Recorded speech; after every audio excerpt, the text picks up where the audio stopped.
One of the keys to sustaining improvements in the way we eat is the ability to practice moderation in our diets.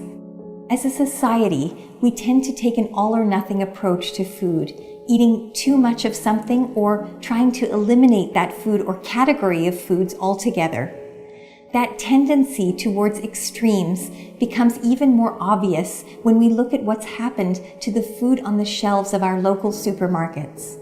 On the one hand, we've supersized everything, and on the other hand, we see claims like fat-free and sugar-free everywhere in the supermarket.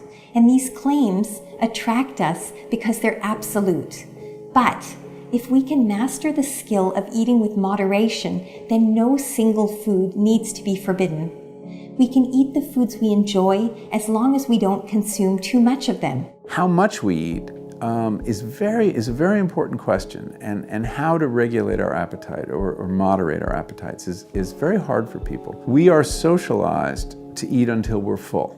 That's not a natural thing, and it's not a universal thing. You know, in France, when you're hungry, you say, j'ai faim, I have hunger. And at the end of the meal, you don't say, I am full, and you don't ask your children, are you full? You say, je n'ai plus faim, I am no longer hungry. That's very different than being stuffed. The moment at which you're no longer hungry is many bites before the time when you're stuffed. And we ask our kids the wrong questions. We say, are you full? We should say, are you satisfied? Are you still hungry? So you see, there are cultural ways and mores and manners that help us deal with quantity in food. So we have to look at things like portion size. We have to look at things like the way we talk about food. Are people really looking for lots of calories when they eat? I think they're looking for lots of food experience, an intense, satisfying food experience. And if you look at the French and many other cultures as well, they get more food experience with less food. And they do that partly by eating more slowly, eating socially, eating better quality food. There is a trade-off between quality and quantity, and the American food system is very much organized around quantity. And in fact, one of the biggest contributors to the obesity epidemic has been our tendency to consume enormous quantities of low-quality food. This is not to suggest that the foods we eat need to be expensive, but we need to spend our food budget wisely on the foods that will support both good health and enjoyment. Well, what about having less of the better food and approaching it that way so that every bite is enjoyable? You'll notice, everyone will notice, that whenever you're sitting down to eat, the first bite is the best. And the Chinese have a saying, the banquet is in the first bite. So let's focus on those first few bites, smaller portions of better quality food. And I wrote Food Rules, my book of rules about eating, to examine how different cultures deal with this question of moderation. Many cultures have a rule that basically says stop eating before you're full. The Japanese say hara hachibu, eat until you're 80% full.